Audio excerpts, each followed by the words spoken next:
Vagina. It's gonna take some time to realize. Sorry, we gotta restart. What? It's I staying said in there. vagina right when it. It's staying in there. But if you look inside, I'm sure you'll find. Over your shoulder, you know that I told you I'll always be picking you up when you're down. So just turn around.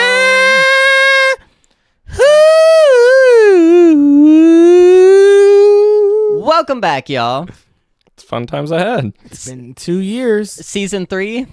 Season 3. I know Season 2 was one episode. Season 2 is one episode. I think we're in season 3 now. Got canceled, had to go to a new platform to, The funding fell through. We were working with the producer. We're actually on X now. Oh, season X.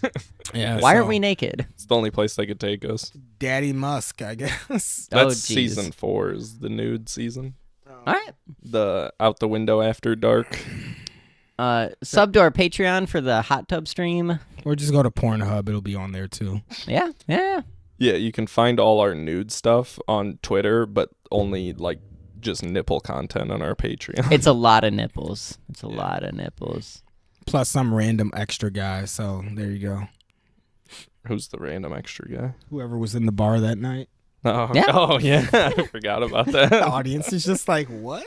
I have a picture edited with that guy's face just like scribbled out. Nah, post it. Put that random stranger. Yeah. For context, one night we were out having a good time, and we had our nipples out in the bathroom taking a picture, and we forced another guy to take his nipple out and take a picture with us. Yeah. Verbally, not physically. No, He was physically. against it at first. Physically. It took some convincing. By convincing, I mean yelling. We held him against a wall, and I don't think we put our hands on him. It was just words. I don't know about you. I physically grabbed his shirt and held his shirt up to I get did that not picture. notice that part. Yeah. I don't even think I was standing by him. Did you, but wait, did you really do that? no. Oh, okay. I was about to No, say. he was willing. He was willing. Yeah. Okay. It did take convincing, though. Yeah. Well, you kept screaming at him, nips, get your nipple out. So. Yeah. I don't remember me doing that, but You screamed. I remember at all of us doing it. So. yeah, I thought it was a group effort. Don't throw me under the bus. I do remember idea. in that exact same bar one time, you and me were in there. We went together, and then Nips came later. By the way, I'm going to say names a lot in this one. We're a little out of practice. But Nips came in later, and I saw him like last second walk into this same bathroom. And I followed him in there with no idea if anyone else was in there, and just instinctively grabbed him and held him up against a wall and was like, where the fuck have you been? Yeah, I walked in and got picked up. I figured it was you that was picking me up, but I couldn't see you, so I was just trusting. Someone could have walked out of that bathroom and just seen me with you up against the wall. It's like, where the fuck have you been? Thought a fight was about to break out. Yeah. That's what I'd like to think I did to that random person in the bathroom, too. Get your Show me nipples your out. fucking nipples. Yeah. Yeah. Well, what have you guys been up to? School's out for summer. School's out. We're not leaking too many details, but school's out for summer. School's out. Wow. You guys still in high school? Yep. I just finished college. I just turned 17 last week. Wow. Got my associates. Associates. Nips would simultaneously look like the youngest and also the oldest person in school. Yeah. Yeah. There would be many people taller than you, but none of them have a beard like yours. Honestly, you'd be one of the hairiest people in there, just in general. Hey, you say that, but there's some hairy. There are. I don't know but- how far I want to go down this. Okay. That's a great like observation. You're right. Like you look between 18 and 32. Yeah. Like simultaneously at the same time. All of those could be true. When I get carded, they get confused. You're right in the middle of the ages I thought you could be. They're like, "Are you 21?" And then they're like, "Wait, you're almost 30." Are you? Ish. Wow. Guess Nips's age. We'll In the see. comments, guess my age. We are old. No cheating. Who's the oldest? You Are you actually asking? I or? was being rhetorical to the Oh, audience, okay. but yes, it's me. It did take me a minute. Look at Zeus, just right in the camera. Oh, enjoy that little shot. Zeus has a nickname too. It's Guts. Oh yeah, guts. My bad. Sorry. Why can't his name be Boosie? Boosie. It could Yeah. be Boosie. Little Boosie. Big Boosie. Big Boosie. Big Boosie. We got any current events going on? There's the big one. Jerked off today. Obviously, the Ukraine-Russian war is what you're thinking of, right? There's some dope drone footage. They've been going did in you on the see drones. that one? The one where he snuck through the fence, or one where they hit all the planes? No. There was one that blew up on Twitter, of course, where some Russian soldier was just in the middle of a field, just kind of gave up on life, and drone was flying around, and you just see him, he's just sitting there, just like accepted he was gonna die, and it just comes down, blows him up. Kind of messed up. Damn. It was making the rounds on Twitter though, where people were like, "Oh, Ukraine's like inhumane. This is like messed up and stuff." Towards the invading force? Yeah, that's how it goes. I try not to watch too much trauma porn, I've heard it called. I try to stay away from those, but I have seen, I like the more strategic ones where they're just blowing up vehicles. Yeah. So you don't have to think about the people that are in them dying. Yeah. Because I'll be against a government all day long, but the people of a country, that's another story. Right. Yeah, 100%. It is kind of not to get too heavy here, but the reality of war is, unfortunately, yeah, people that don't deserve to die are going to die. I was recently teaching about the American Civil War, and the death toll of Gettysburg was higher, on both sides, was higher than the population of our town.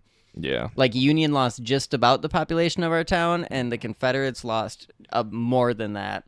And that seemed to sink in with the students, where it's like everyone in our city died in the course of 3 days. Yeah. On both sides. Mm-hmm. You go ahead. Godzilla -1 came out a couple years ago now. That is great movie. So go watch that shit. The origins of Godzilla, the concept, which is like 80 years old, stems from World War II. Mm-hmm. Like, the original origins of Godzilla in the original movies way back is that like it was like he was like a random lizard like in the ocean that like was mutated by nukes. Yeah, the radiation. The key thing is that it's supposed to be basically an allegory for like anti-nukes and stuff like that. Yeah. Now obviously it way straight off that path. Not the biggest thing, just became an entertainment tool for the better part of the last 70 years. It became its own thing. Right. But Godzilla -1 brought it back to its original origins, and that it's literally centered around Hiroshima and Nagasaki, that era of time, and nuclear war and nuclear warfare and what can happen.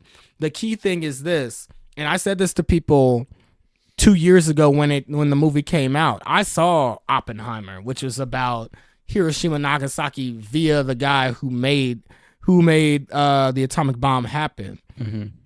And that's supposed to be very much anti the bombing. Like, he very much felt bad about what he had created, that type of thing. This way Einstein helped contribute decades prior to the lead up to that.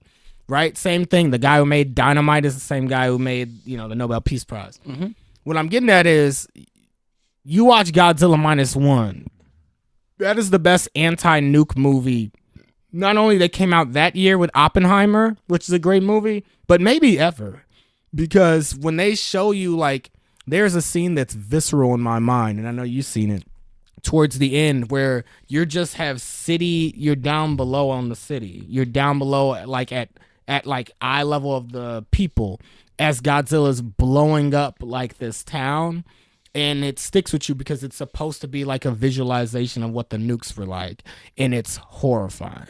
That's kind of like, I've seen the take in superhero movies. They like destroy the city. Like, yeah, they stop the bad guy, but there's so much carnage. It's kind of like that perspective where it's like if you were just a guy walking down the street and a big flying space turtle crashed next to you, like what would that be like? Well, except and everyone was okay with it in Godzilla -1. Just because, like, happy endings in that movie was hard to watch because of that one scene. But, yeah, that one lady surviving, Hell no. we watched her get just blown away. This is the one movie. And she the comes one movie back. where you don't she give comes a back shit. and she's just missing an eye.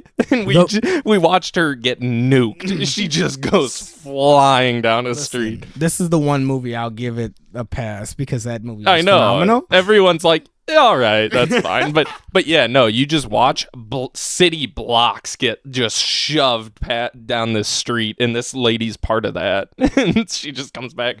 Only thing wrong with her, skin pristine, just eye gone. What you said about superhero movies is true though. That, everything revs up over time with the advent of technology and things like that. Everything becomes this big worldscape, like world-ending thing, and then it involves all these people and stuff like that, like citizens, and it's always like these big horrors. And in real life, that shit would be crazy. It's very apt that you brought that up because we have a Superman movie coming out this year in just about a month. And the biggest criticism of Man of Steel that came out 12 years ago was that like like the destruction at the end of that, like it's awesome in terms of if you want it to be like a Dragon Ball Z fight. Mm-hmm. But they did that shit in the city. That shit was like 2 times 9/11 or some shit is what the destruction was in that movie. And it's just like, yeah, whatever, who cares? I feel like knowing how we are modern day, the amount of business owners that would sue the superhero for damages, like On some incredible shit. Like that's really riding on the fact that they are glad that they stopped the evil force, and I don't think that would hold up in reality. The best. That's why I like Invincible so much, though, because like they destroy cities in that show, and then you get all the aftermath of it. Like you see all that happen. Man of Steel, you didn't really get that. Yeah, they just kind of gloss over that. But, that's why I'm looking forward to the new Superman, so we don't get, a dark Superman where he's, like, murdering people. How do we feel about Superman? So, like, I think we mentioned Superman in the past on this show, but the key thing is there's been numerous trailers that's come out since. And really, I want to hear from you, Nips, because you're not just a big superhero person in general. You're about your underdog stories, but you'll really flow to anything. So, how do you feel? What trailers? Rip. I haven't seen them. Rip. You know what I have seen? Edit these. It looks, Edit this. It looks fantastic. You know what Let's I have just seen? say that. Thunderbolts. Oh, you saw it? Yeah. Yeah, you did. It's good, right? I do like the people who are making these movies realized that people are getting tired of the cliche, like super perfect superheroes, like with no turmoil and everything's all fine and dandy except for like a love interest getting kidnapped maybe. And so I do like the direction they turned in, the more like gritty, the more realistic, like down to earth approach to a superhero movie. That part was nice. You just reminded me, this is a big tangent, but would you have tried to save Maggie Gyllenhaal from blowing up by the Joker? He said loved one What get does that kidnapped, and it just brought it up in my mind. Just ran. Because I'm way too online, but one of the most famous tweets of all time was, "I'm not saving no Maggie Gyllenhaal." Is it like an anti-Maggie Gyllenhaal post where the assumption is like, I'd save Katie Holmes? Maybe, but it was more of like, you couldn't have scared me with no Maggie Gyllenhaal threats. That's the only reason it came to my mind. Eliminating that tangent. Back to you. I want to get back to Thunderbolts. Random Maggie Gyllenhaal me. No. It's interesting. I didn't get an answer either, by the way, from either of you. I'm only familiar with Jake. I don't know who Maggie is. Dark Knight? That's the chick in Dark Knight that got blown up. Yeah. Spoilers for Dark Knight. It's 17 years later. The chick. I've seen Dark Knight. You don't remember?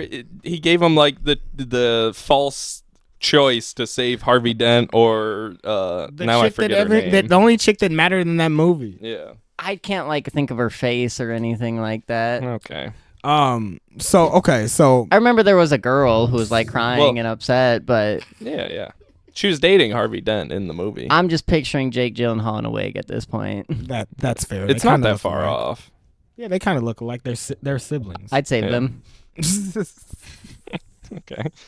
So the person you went with to see Thunderbolts, I didn't end up texting them, but I was gonna text them when I knew you guys were gonna see it, because I know you like underdog stories, but they're a big superhero, specifically Marvel Universe, like MCU fan, and I was gonna be like, oh, Nips is really gonna love this movie because it's a straight up underdog story, so you don't even really have to get Nips to like get into like wanting to see it.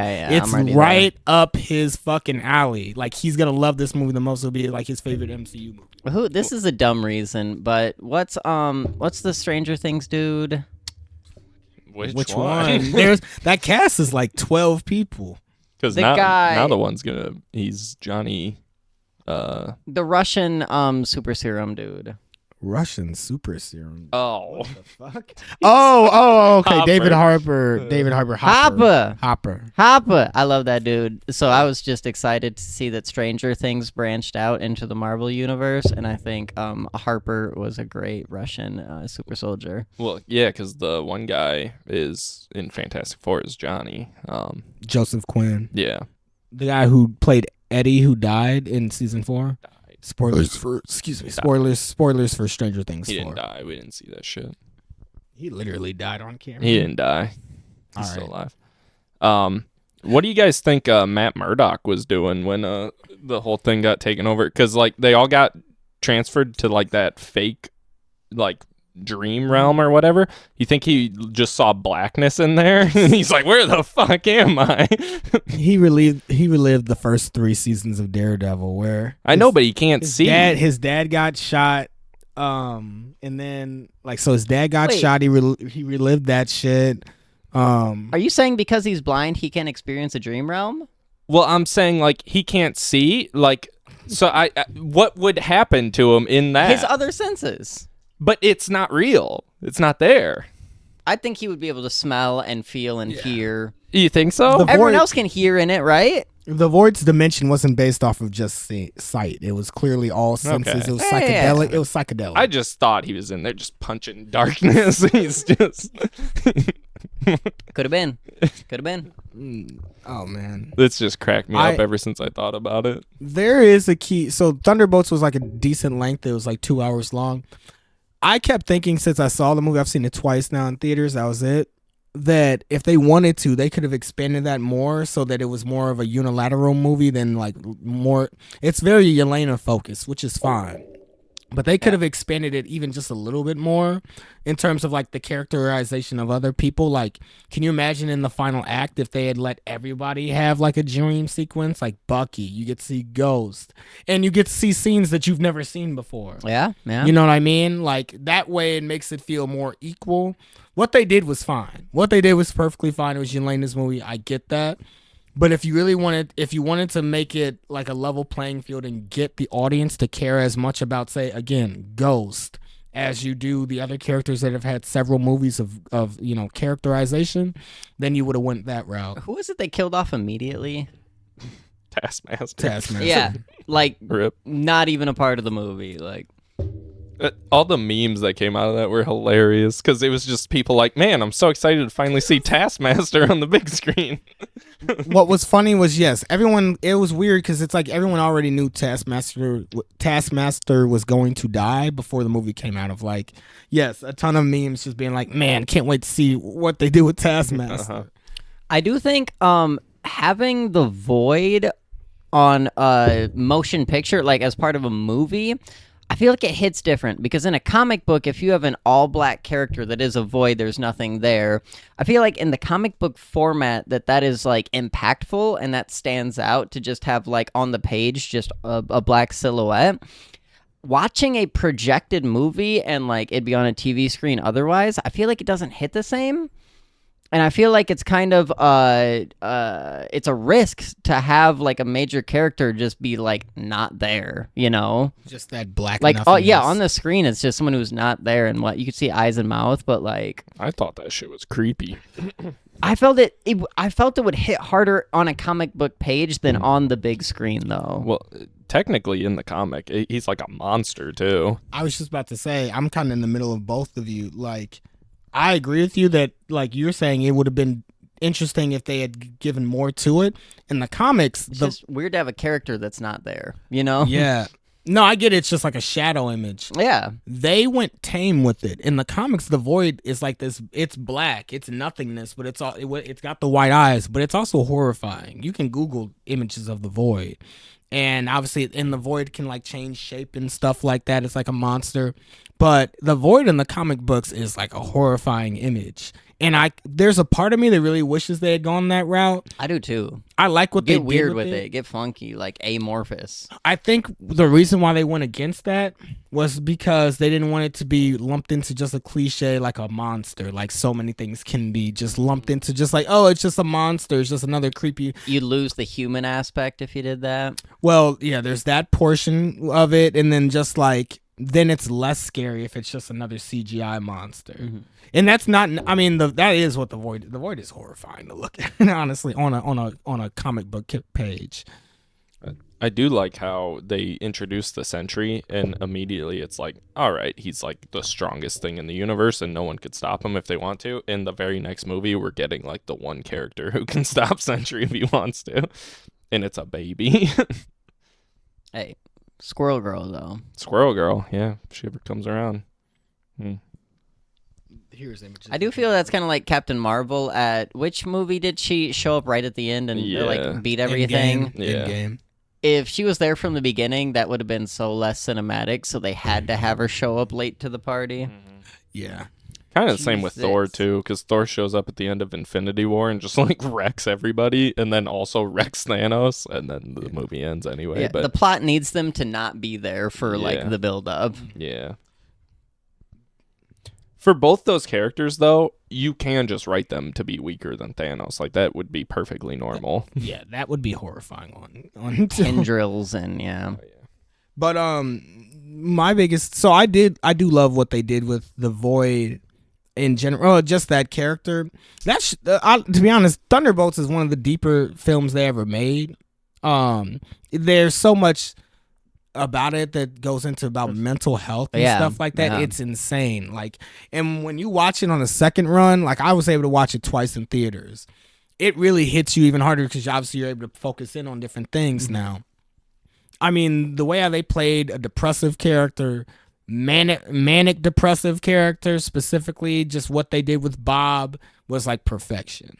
They're all like depressed too. Yeah, exactly. No, that as well, like hopelessness, loneliness, depression, the void, the darkness, all of that stuff. The way how they solved it all. This is just major spoilers for the Thunderbolts. It's just a Thunderbolts review. It's not even in theaters. The way how they solved it all with a hug, like it's about togetherness. It's about letting other people pull you through. Relying on others to like help you out. Like similar to Deadpool and Wolverine. Sure, yeah. I just watched that late. Yeah. Oh. In my biggest, maybe my favorite part, which is more subtle and undersold, but also it's sold. Like you can understand. You don't need to have a big brain to realize it. Speaking as a mental health professional, the reason when it started to turn for Yelena was when she talked about her issues and her problems. When she lined out like, this is my problems with you, Dad, and this is how I'm feeling in life. Like, you know what I mean? Like, you had the buildup of your Lexi before that being like, oh, the light is getting brighter in you because she's like working in a team and you're doing something that like hits you right in the, like in your heart, like what feels good, what feels right. But that was when the scene when she bared it all out. Because people try to bury their emotions and their feelings and their thoughts about things, but that's not how you work through them. You have to let it out. You have to let all of your feelings. This is the literal synopsis of Inside Out. Like all of your emotions, even your negative ones, count. And so when she let that happen, that's why she knew how to beat the void. I've realized in my adult life that there's some realizations that are just like too hard for people, like in the moment, like they cannot like come to terms with reality. And that's how you end up with people believing these crazy things because it is more comfortable to believe that, or it's more manageable to believe that. So like you end up with people who get way so far off from reality and way off base and like believe crazy things. But I think a lot of it comes down to they're not ready in that moment, or like it's too hurtful to actually like deal with reality. So you end up with these your brain believes this crazy fantasy just because it can't with what's actually there. What about flat earthers? No. There are certain conspiracy theories that I don't agree with myself, but I think it is good to doubt things. I think it is good to look for your own info and to not just take everything that's spoon-fed to you. Flat earthers are one where I believe they're led astray. They're in the wrong area. You're looking in the wrong place. But the drive, the curiosity, the like questioning that gets you there, I do support. Logical skepticism. Yeah. To me, though, like flat earthers for the most part, or like people that like go down rabbit holes and like they spend a lot of time like trying to prove a point, and then they spend so much time doing it that they start to believe it themselves. It's kind of like a start with the results and prove your methodology along the way. So I think they're stupid. They're just going down this rabbit hole, and just it cements their belief like further and further. There's a concept for that. I think it's called confirmation bias. Is that the right one? Where it's like you're going down a route just to prove your point to be correct. You don't care if it should be proven wrong or not. You know what I mean? If it aligns with what you already think, that's true. If it doesn't, and they lied or messed up or dismiss it some other way. Mm-hmm. Yeah. Well, if we're done there, I really want to talk about this Elon Musk stuff. First off, can we cheers? We're all drinking Modelo. This episode is sponsored by Modelo. It's not, but this is the only reason why, guys. This is the only reason why we're able to bring you this episode. We were finally able to get some advertisements. So, Modelo of all kinds, bottle, can, and light beer. Modelo Oro. Yeah, that what he said. Just a white guy drinking a Modelo. Negroes drink Modelo too. Brings me closer to our Latino brethren.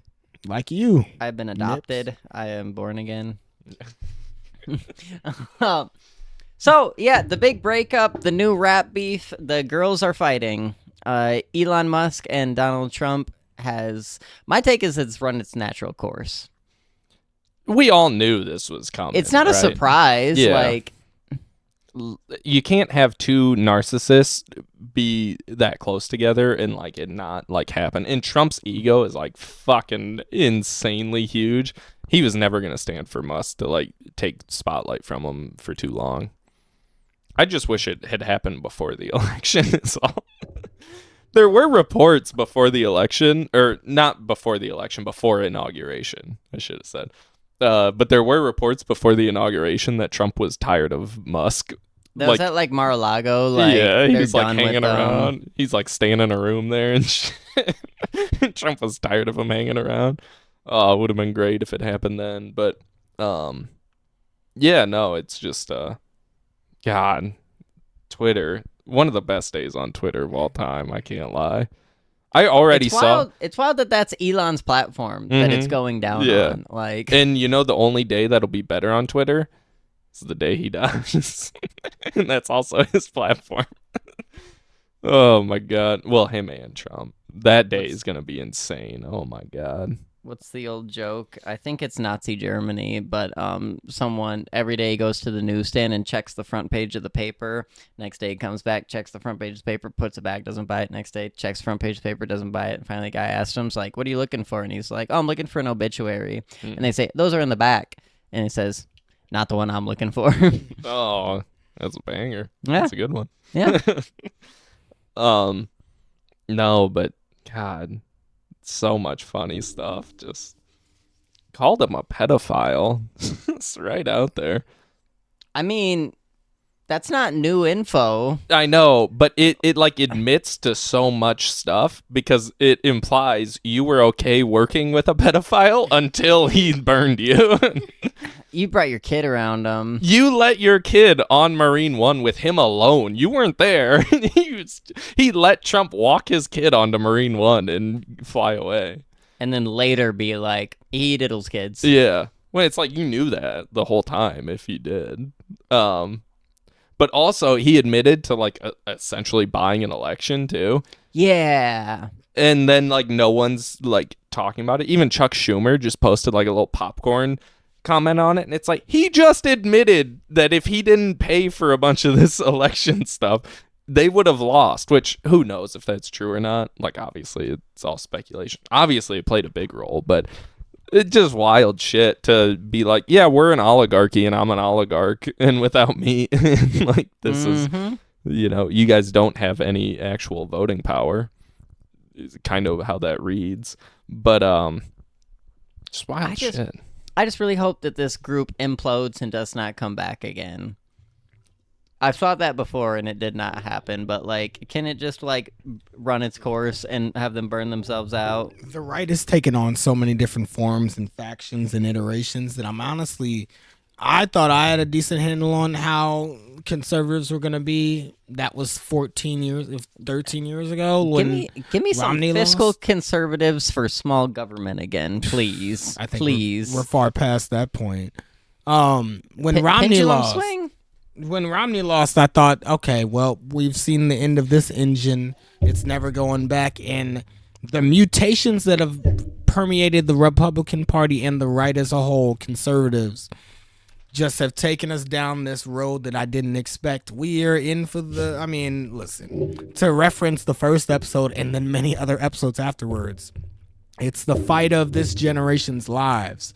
The way how things are going, just the different culture wars and stuff like that. I mean, it's gonna be a battle for who runs and dictates the future, and I didn't expect that a decade ago. If the right gets their crazy arc, if the right gets the dictatorship arc, why can't the left get a communism arc right afterwards? When does the left get to have their crazy arc? Not after that, unfortunately. But like, you know what I mean? No, like I they do. get to fuck around with like having one man in charge of everything. Unfortunately, in history, that's never been the way it works. It's always like just hard right turn, and then you get like very neoliberal like opposition. It's like always been how it goes. They get the crazy arc. Why can't the left get ours? Like, Yeah. I'm right there with you. There is no pendulum swinging back though. Like they're too far at this point. There is no like. All right, just move here. the center point. Yeah, because like at this point, the turn is like a complete party breakup, if there is one. You don't think Bernie and AOC are doing a lot of good work to like push the Overton window or whatever you want to call it, push the needle that way? I'm not saying necessarily for like the general population. I'm saying for the right. Oh yeah, no, they're lost. There is no like, okay, now Mitt Romney's their presidential candidate. That's not going to happen. Like this party will be a new party before that ever occurs. Like there is no like return to normalcy. That was proven once Trump still had all the momentum and power that he had, the first election run. Mm-hmm. Or, like after he lost, and then everyone just went further in with him, like conservatives just in general, like their entire base. That was when you knew it was like the party is lost forever. What if, this is just me dreaming, what if the Republican Party splits in between like tinfoil hat and non-tinfoil hat Republicans when the Democratic Party splits with Bernie and the fucking milquetoast other side, and we get 4 political parties? They'll eventually become 2. Yeah, anyway. but maybe we're better when we come back. Maybe. I don't. I think it'd be cool for both sides to split at the same time. Honestly, I think the left is closer to splitting than the right, though. That's It's sad. the problem. Yeah. I don't disagree, but that's sad. Because That just sounds like you're splitting your voter base, which won't affect long-term elections. yeah. But yeah, at this point, like if you are a Republican, you are like you're on board with the Trump administration, and like for the most part, it's like 80%. I think there is a decent amount of truth that like all these other Republican politicians are going along with it because he's the one in charge. Like it's a big risk to stick your neck out and be like, I'm for the Republican Party, but not for Trump. And so they're just kind of playing into it. Like he's at the head right now. This is the direction we're going. We got to stick with the party. I think that's true for the politicians, but not the voters, though. I think the voters aren't too different. I think it's very much similar of like, this is where the party leans. Like, you know, there are centrist Democrats, and that idea for like the better part of the last like 5, 6, 7 years that like you can rope in centrist people and center right people to like vote left, and they never do. The stats don't bear that out. We tried that. Right. So like I think all of the like reasonable thinking Republicans that have ever existed, that still exist, however many they are, where they're just like, yeah, I'm not for like all the insane shit or bigoted shit. Zero. Like, you know what I mean? Like, There's zero of them. you think there's no? I'm saying like You're being facetious. No, I'm not. I'm saying people like that though are just like, I'm a Republican. I'm just gonna vote Republican. You know what I mean? Like, Yeah. there's millions of those types of people. In my eyes, if you consider yourself a Republican but still have voted in these last 2 elections for Trump, you're on board with that. Does that include you? Yeah, he's not a deal breaker. Well, like, so even for people that I know, like, personally, they are on board for the tariffs. They're on board for the deportations. They're on board for the wall. Like, But I wouldn't even call those now the more egregious statements and stuff I'm talking about the Nazi shit. I'm talking about just stealing away people's rights and freedom of speech. I mean, isn't that kind of what I was saying? I mean, the deportations. Right. What I'm getting at is, what I'm more so getting at is like, say like the way how they've changed the media. Like, I don't know, Nips, how much you've seen of like how they've changed even the press, like at White House screenings and stuff now, how it's just a bunch of like, it's like a bunch of social media heads. They're all right leaning and stuff, and they've like de-credentialed people. That I don't think voters care about that at all. I saw a video. Free speech. That's honesty. That's journalism. No, I'm dead serious. Republican voters don't care about that. None. There's not a single one that will care that CNN doesn't have a spot at the White House press briefings. I saw a video of Obama just saying, what if I did any of this? What if I pulled Fox News's credentials during my presidency? Like, but that's kind of what I'm saying, though, is the Overton window has moved so much that voters now are okay with, like I said, under Obama or even under Biden, if these deportations were happening the way they are now, people would not be okay with this. They are now. They are. And there are some Republicans that might see some of these deportations and go like, that's too far. But now it's shifted so much that they are okay with deportations. It's just some of them, they're like, they're on like, the fence I about. thought we were going after criminals. Why are you raiding workplaces? That means that they're working. Like, yeah, but they're okay with the other ones, though. Yeah. But that's what I'm saying is there are no people that voted for Trump in this last election that aren't reasonable thinking. Yeah, that aren't like their viewpoint has shifted too much. Not saying that they can't be won back. Uber radicalized type of people. But it is going to be like a decade plus before like their viewpoints are back in line with like, a decade It's ago. going to take some time. Yeah. It's hard to get a good judge on what like the average voter base is doing, or like what the average person on this side is doing, because like we have to recognize that the internet is a whole lot of echo chambers, and like that what you're seeing, like I see a good amount of posts of people on the right who are flipping and are like waking up and like coming to terms with this shit and being like, we went way too far, like I was with this, but like we're past that point. But I have to recognize that could be someone misrepresenting themselves online. That could be someone from the left who made a fake profile and is trying to like get more people to do that.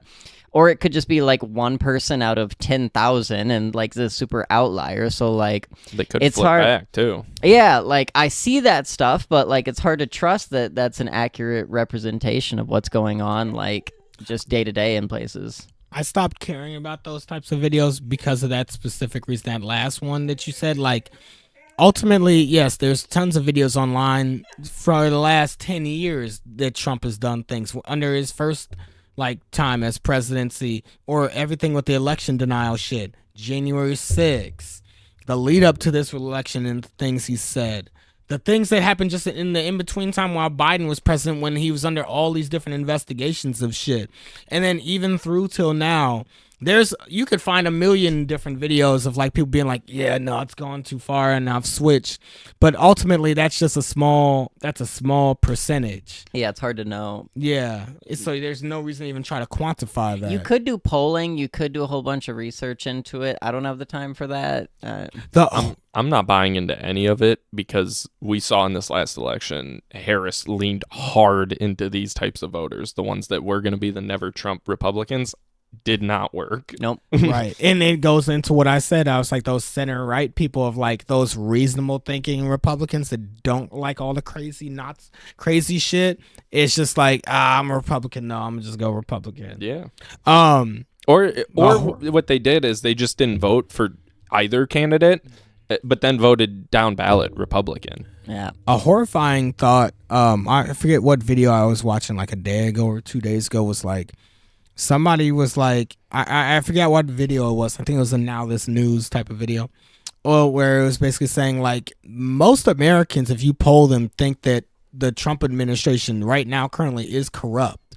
But the difference is Republicans, their rationale for like why they still support him is that like the Democrats did it first. Because for the better part of the last 10 years, all of Trump's rhetoric and all of Republicans' rhetoric has been, man, the left is so corrupt. The left is so this, that, the other, that now, even like what you were saying as far as like all Republicans now that are still siding with Trump, which is most of them, all of them that side with him, they're fine with what he's doing. A decent chunk of them are like, well, they were doing corrupt shit, so I don't care that my person is being corrupt too now. Mm-hmm. So we've reached that far, and then at this point, it's a slippery slope. You're never going back. Like, they cheated. Why can't we cheat, basically? What is that? The man is damn good at getting ahead of things and setting it up so that by the time he has legitimate allegations against him, they seem like playground insults.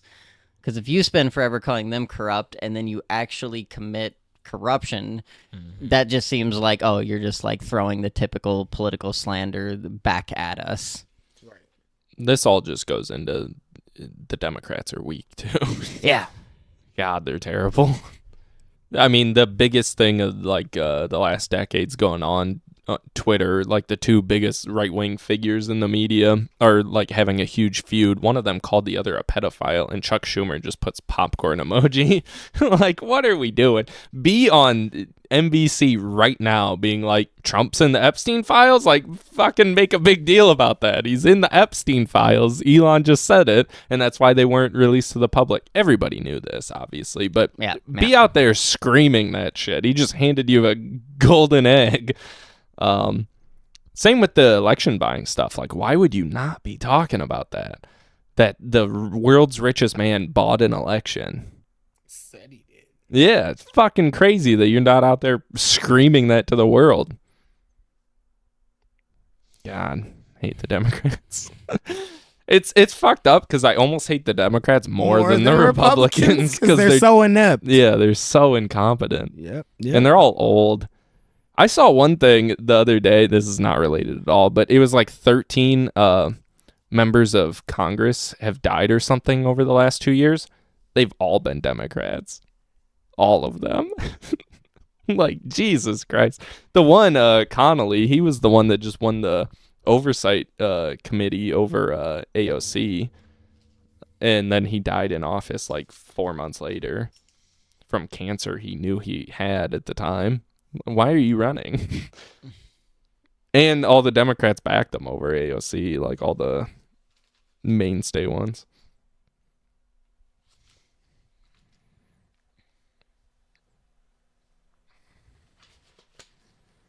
The Nintendo Switch 2 was hella expensive. Oh. I don't even think the mic picked that up. Don't take my notebook and pen and then throw it on the table. The Nintendo Switch 2 is hella expensive. How much is it? It's like more than the PS5, and we all know it's not going to be as good as the PS5. Mm-hmm. Someone I know got a Switch 2 and said that it feels a lot more plasticky. That like the original Switch felt like it had metal in it. Mm-hmm. Like, yeah, it had plastic covers, but it was heavy and like had heft. And he said the Switch 2 just feels like light and chintzy. Damn. Also, I heard you don't actually own anything on the Switch 2. Yeah. They can yoink back everything. Yeah. Yeah, no, fuck. If they don't like what you're doing with it, you suddenly don't own it even anymore, even though you paid for it, and that's like something you bought. But that's the whole video game industry is going towards. You don't actually own anything. I mean, Xbox tried it in 2013 and got fucking shut down for it, basically. They haven't been, like, at the top since. But, I'm gonna piss off all the Nintendo fanboys, but I don't care. I own a Switch. Fuck them. Nintendo is, like, the worst company out of all of them. Yeah. They have, like, the worst business practices. Why you say that? All of their games, well, for one, all their new games are releasing at $80, I think, just base price. So now the industry standard a couple years ago was $60. Now it's $70. So it's gone up $10 over the last couple of years. They're now raising it to $80 on their platform, which is going to set the standard for all the other places to raise their games to $80. So they're just inflating the price. Also, their games will always be $80. All these other places, after like a year or two, the games will drop in price dramatically. Hell, Steam has sales all the time on PC. You will find games on there that are like 2, 3, 4 years old for like $5 or less. Mm-hmm. Nintendo? Hell no. You want a Pokemon game that's 10 years old at this point? $80 still on there. Well, they're 70 right now, but still, they're gonna be 70. They're gonna be $80 forever. But Legend of Zelda, though, it will be $80 forever. Those last two are two of the greatest games ever made. Yes, but Breath of the Wild is still $60 on there. Do you understand how crazy that is? It came out basically the same time as Witcher 3. Witcher 3 is always under $20, and many times you will find it on sale for like less than 10. Do you know how crazy that is? And it's just so crazy. And also like Nintendo with now granted, a lot of people are mad at the Switch 2 for like it's only gonna have the power of like a PS4. I'm not that mad about it because it's only a handheld. Anyway, how much more powerful do you want it? In the PS4, like that era, there were a lot of like really good looking games, and I mean, Last of Us Part 2 came out on a PS4. At the tail end, right? Yeah, but still, I mean, that is PS5 like the era. power it's capable of. Yeah. Or should be. But they're like outside of the Zelda games, like man, like those new like that one Pokemon game had like it was like janky as shit and looked terrible. You buy every generation of a Nintendo for like 5 games that are their go-tos, like Mario Kart, the Legend of Zelda game. There might be a Metroid game. Now, recent times, a Donkey Kong Country game. You know what I mean? And beyond all of those, fucking Super Smash Bros. Sure. That is, like, I pretty much bought my Switch for Super Smash Bros. And never played any other game. Yeah. Like, I had a few other ones, like Mario Kart and shit, and it came with Breath of the Wild. You have a Switch? Yeah. I didn't know that. I didn't either. Yeah, I bought it like 7 years ago now. But I bought that thing for Super Smash Bros. And it fulfilled its purpose. That wouldn't be acceptable for any other console.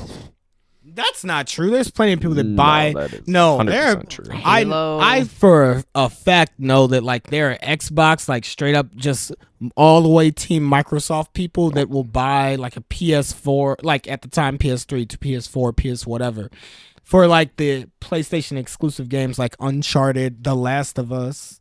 And then not even touch it again. Like, oh, I bought it to play this awesome game. The difference is, though, they, like, especially when Sony was, like, at their peak during the PS4 era, there were, like, 10 PlayStation exclusives that, like, were some of the best games of all time. Right. That's not Nintendo. Spider-Man. That's not Nintendo.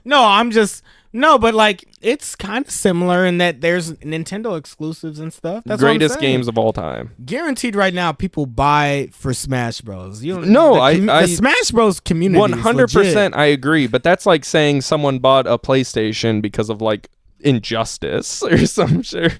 I know it's not the same, and that's going to piss a lot of Nintendo fans I was about off. to say, that's not the same. But, it is a fighting game.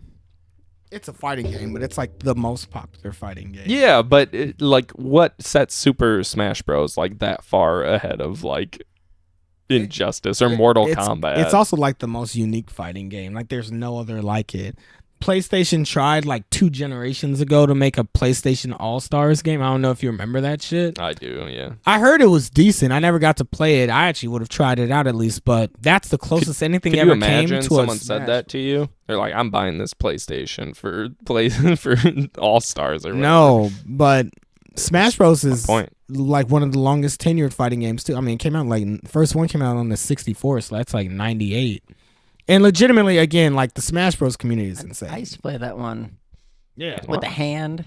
Yeah, well, they all have the hand. Yeah, hell yeah.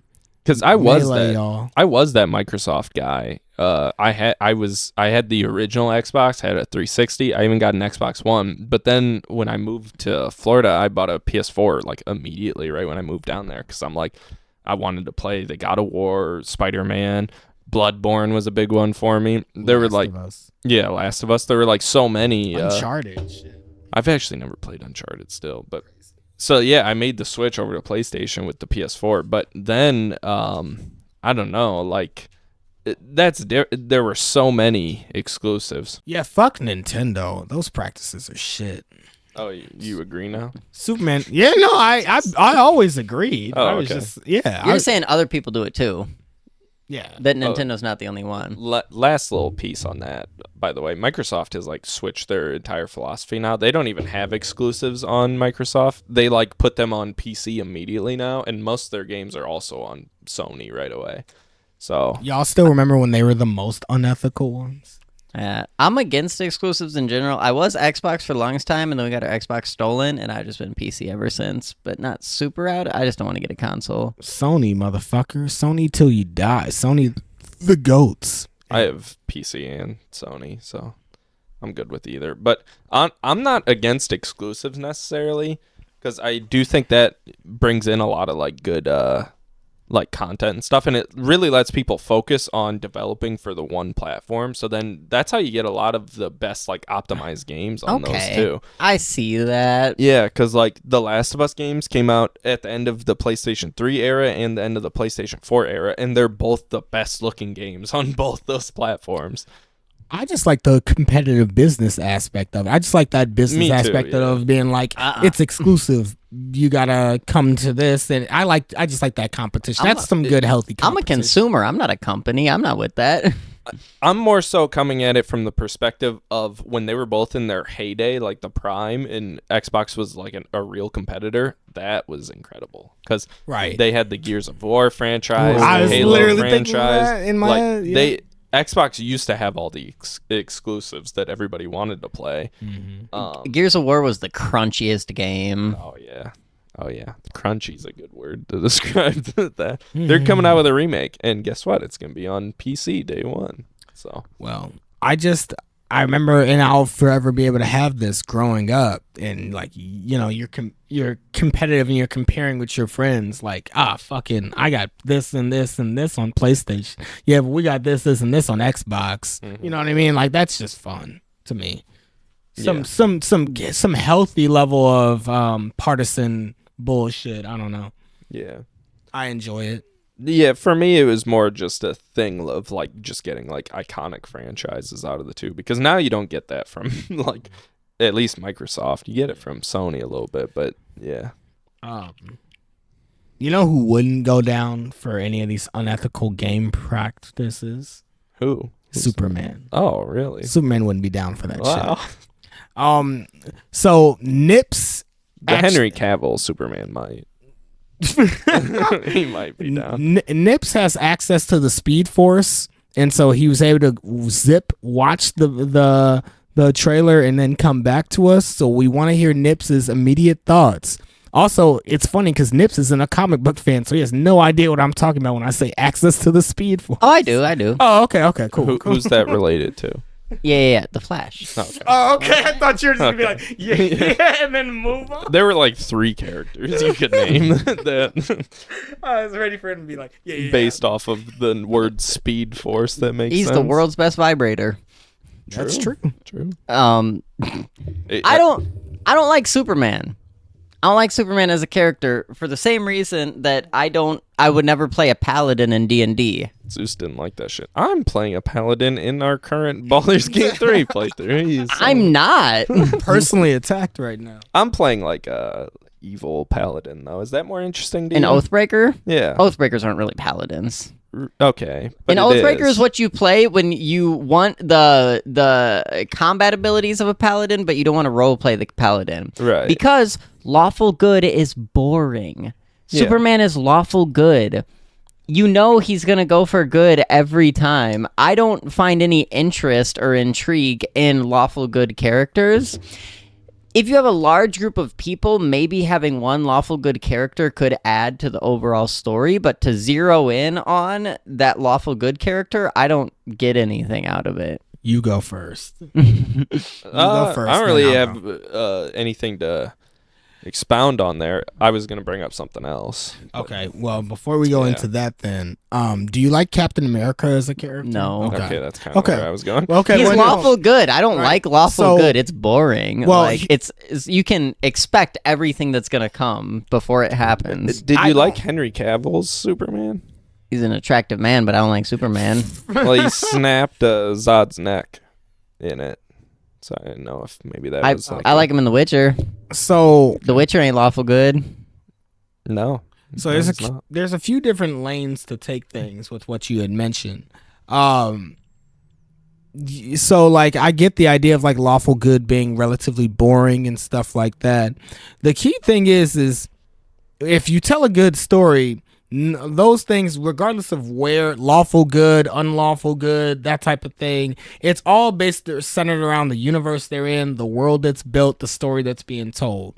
A prime example of that is Captain America. The MCU's Captain America is basically an A1 comparison of what Superman is in the comics when he's written at his best. What you do with morally good characters is obviously their arc isn't about their morals. It's about everything around that. A lot of times, the best stories told for those type of characters is how much are you willing to hold up to your ideals in the opposite direction when the world is telling you to move in a different way. And then they waver for 2 seconds and end up doing the good thing, and then that's the end of the movie. I don't know. That's my personal take. That's the way I see it, but lawful good characters are way too one-dimensional for me. As part of a greater story, I guess they can play a role, but to have them be the focus of it, I'm not interested. Would a lawful good character kill someone to you? Yes. Yes? Yes. Okay. If they posed a threat to ones that they saw as better. Okay. So I would encourage, because I know you're not the biggest MCU person, I would encourage you, because I don't actually know how many times you've seen or if you've seen even all the MCU movies. I've seen a good chunk of them. Okay. Well, I don't analyze them or like rewatch them all the time, but yeah, I've been around them. I would encourage you to really go back and rewatch the second and third Captain America movies on a perfect way to like take a character that like, yes, you think he's milquetoast on the surface, and maybe he is to a certain degree, right? Relatively basic, but watch when those ideals are like clashed up against so hard, and when the universe is telling them to move. Because here's the key thing. And Captain America has had plenty of examples of this in the comics, but they also showed it in the MCU movies. And Superman exists in this area as well. As they don't just go, okay, the law says this, so I have to do this. They go off their own ethical code. You know what I mean? So Superman has done unlawful shit. In fact, that Superman trailer was him basically saying, like, Lois Lane was like grilling him about, you caused all this like, government drama between warring nations. And he's like, all I did was stop a war from breaking out. Like, I answer to no one. I answer to what I think is like the best for humanity. That's Captain America operates off that notion too. And so you're saying that's predictable, but is it really? Because CamCam just mentioned what else would a lawful good character do when you have to force a situation to be where there's like two separate ideals? Well, here's what I was gonna say. CamCam just mentioned that. Would you think it's morally good to kill someone? You're like, yeah, sure. Like, obviously the situation arises. If it's to protect people, if someone is posing a risk, if they are a danger, yeah, that's what a lawful good character does. But some of these more lawful good characters don't do that. Superman doesn't try to do that. that was the biggest criticism of Man of Steel 12 years ago, was that he killed Zod at the end, even though Zod was going to literally eviscerate the Earth. People are like, Superman wouldn't do that. Superman would just imprison him, like beat him up and then like make sure he was like down. You see what I mean? Like, there's gray areas in between. And then specifically these characters I'm mentioning, the two most upstanding probably in the history of comic books, Superman and Captain America, they go against the law a decent grain of the time if it's not for the benefit. Because basically laws can be misconstrued. Oh, yeah. Structures can become shackles. That's why they don't just go off of what the government tells them to do, what's by law. Legality is not morality. Correct. There's plenty of rogue eras of Captain America. Superman deliberately, for most of his history, 85 plus years, was going off of truth, justice, and the American way. They did away with that over a decade ago. You know why? Because what the fuck is the American way? What the hell does that actually mean? He goes truth, justice, and a better tomorrow now. I don't know. For me, if to make it interesting, you have to force the same type of situation over and over again. To me, that's not like super interesting. Well, and to be fair, like the lawful good, morality, like that whole breakdown or whatever, I think is like unchained to like the actual like laws and stuff. I think it's like supposed to just be like based on a morality thing. But the reason I brought up the killing is because Captain America just kills people like all the time. He does not have like a no-kill rule. Yeah, he was a soldier. Does anyone really have a no-kill rule? Yeah, Batman. plenty of them. Batman never killed nobody? Superman. Well, What do you do to the henchman on the way to the guy that he then like gives another chance? Well, yeah, Batman literally has a no-kill rule. Does he follow it? Yeah. Yeah. And Superman. It's literally in just the one movie you're talking about. And Spider-Man. Batman, Superman, and Spider-Man all have like strict no-kill rules. They're Daredevil too. They're also They ironically... never cause someone to fall off like a multiple-story building? So, Spider-Man has killed someone accidentally in the comics, and so has Daredevil. That's what I'll give you. On accident. Like, Daredevil punched someone too hard, and then his head, like hit a step really hard, and then his brain hemorrhaged. Yeah. And then Spider-Man sensed the woman coming from behind him and thought it was Wolverine, and just full force punched her, and she died. But in most depictions, these characters are like, they're not killing anybody. Yeah. And they're like actively like are very against it kind of thing. Yep. But then they assault people. Yeah. They're willing to they're willing to assault people.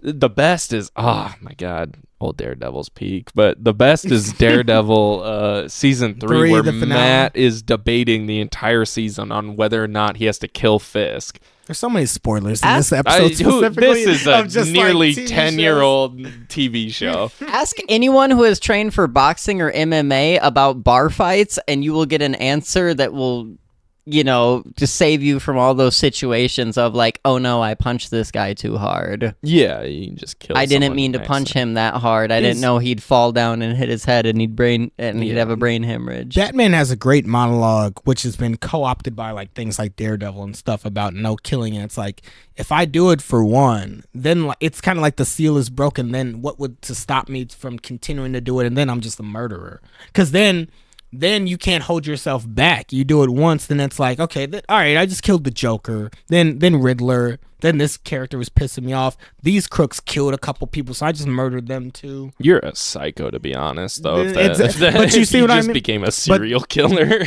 But that is one of the big monologues that gets said. You know what I mean? Like, there is a full monologue from Batman Under the Red Hood. I think it was Under the Hood in the comics, but when they adapted it to like a movie, it was Under the Red Hood. Basically, that it would be too easy. I'm Batman. Like, it's too easy to kill somebody for me. But once you punch someone, that's out of your hands. He 100% should kill Joker, by the way. Yeah, no, totally. No, if he'd the Joker be was out alive, of a job. If the Joker was like in real life, he's murdered over 100 people. He can die. Yeah. He would be up for the death penalty. What would Batman do all day if Joker was dead? True. Chase the Riddler. What would Batman do if Superman decided to clean up Gotham one day? Not that it'd take a week. It would take no time. No, but I gotta talk about it now. But Daredevil season 3, the entire season is him debating with like God himself and his like pastor on whether or not he should kill Wilson Fisk. The entire season is him like do I break my code here? He's gone too far. The system can't stop him. We tried to put him in jail and he got right back out. I think I have to kill him. And he goes to Fisk in the finale with the intention to kill this motherfucker. And he gets him down. He could kill him. He's about to snap his neck. And he's like, I'm not, like, we're going to try again. And he, like, decides, like, all right, we're going to lock him up now. We're going to try again. That's a good-ass monologue, too, because he's like, you. Oh, yeah, it's like, so good. Yeah, that's peak shit right there. Snap his neck. What the fuck? Matt literally snap his neck. Matt literally says to Fisk, he's like, to him, yeah, I want to and all that stuff, but like you said, pointing to Fisk, you don't get to destroy who I am. You know, it matters. That story don't do it for me. I'm sure there are people that's what does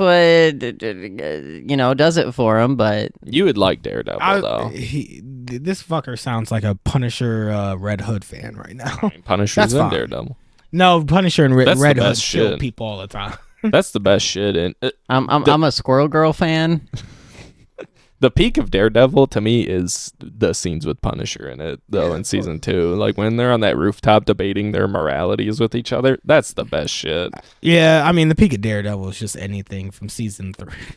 Well, no, season 3 is the best season, but like to me, the absolute that's peak. taken from the comic books too. Yeah, they have that same conversation. Yeah, and then the graveyard scene too. Oof. So for me, it's Naruto, Demon Slayer. Dark Knight. One Piece is a separate morality, but Dark Knight as well was about that towards the end. It was like literally the Joker is like pushing him to the ends of the earth to kill the Joker. When the Joker gets defeated, you know, it's the boat scene and he takes him out in that abandoned warehouse and stuff. It takes him a while to get up there. They fight. He throws him off the thing. Joker is literally laughing on his way down. First, because he's the Joker, so he's insane. But also because, like, then the Joker wins. Because the whole point, at the end of the day, the whole point of that movie was that anybody can go insane and that no rules actually matter. And the Joker spent that whole movie trying to either cause Batman to go insane or Harvey Dent. And then eventually he was able to turn Harvey. There's an extra layer, though, too, because he had those bombs on those boats. And he was trying to show that, like, other people will also kill other people to save themselves, too. And the semi said, oh, yeah. Good shit. But, so does none of that stuff, just a red. And the semi went over top of itself. Oh. They did that practically too. Mm-hmm. They did that shit in Chicago.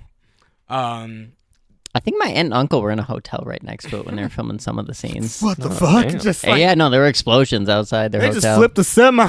That's probably just normal Chicago. So, like, what do you think of that, though? Like, what do you think about the boat scene specifically? One of the most iconic scenes now in modern cinema when everyone's given the kill switch and no one decided to do it because no one wanted to be considered a murderer, even though it would have saved everyone. It was pretty predictable that they'd be wishy-washy, but ultimately save their own life over others. That shit was one of the most intense scenes, don't lie, like in the history of... I like the semi flipping over the end of it. That part was dope. Oh my god, you're gonna tell me you weren't like heart beating out of your chest when you first saw the fucking boat scene? Just especially when it gets to the trigger point and everything. It seemed, I don't know, you could say this about any movie, but it seemed pretty inconsequential. Either they don't press it and they're the good guys, or they do press it and they're just like trying to survive. Like, neither option seems super consequential. I couldn't really blame them for taking either path. So that doesn't make you feel good that like a bunch of civilians decided not to blow up a boat of criminals because they're like, we're not murderers? Yeah. And the criminals didn't blow up the citizens too. I like a coming together R.I.P. story. Tiny. Also, how'd those guards let the prisoners decide? Fuck. Hey, no. that was a good ass. That was a good Absolutely ass monologue. That's why I know, Tiny but- gave that good ass monologue of like, give it to me. Yeah, but And I'll do what you should have done. absolutely not. Is that guy ever touching that detonator? Right. He would have got the butt of a shotgun in the head. Oh, yeah. Me and my dad always joke around. We're not the only people that's thought of this. Like when Tiny throws it out the window, like what if that triggers the fucking thing and it just blows up? Like he throws it out the window. Bam. Short circuits triggers. Other boat just explodes. Everyone feels like shit. I've always thought too, just to tie it into the Harvey Dent and whatever her name was, Maggie Gyllenhaal. Rachel Dawes. Yeah, that when they would press the detonator, that it would blow themselves up, because that's kind of what he did with them, where he told Batman the wrong addresses, and so he thought he was gonna say Maggie or Rachel. I like the way I Then said he showed Rachel up at Dawes, Harvey. and then that's when your brain like remembers. Was she in Superman or was she in Spider-Man too? No. No. not Fuck. even Okay. close. I'm not Donnie there. Darko? You seen Donnie Darko? The rabbit? Yeah. No. Well, her and Jake are in it. They play Wait, her and siblings. Jake? Yeah, they I play. knew For the media I haven't consumed, I am still familiar with it. Yeah, no, they're siblings in it. She's his older sister, which she is in real life too. Wait, she's older than him? Yeah, I didn't know that. yeah. I don't know why. I never really thought about who was older. I thought they were relatively the same age. Yeah.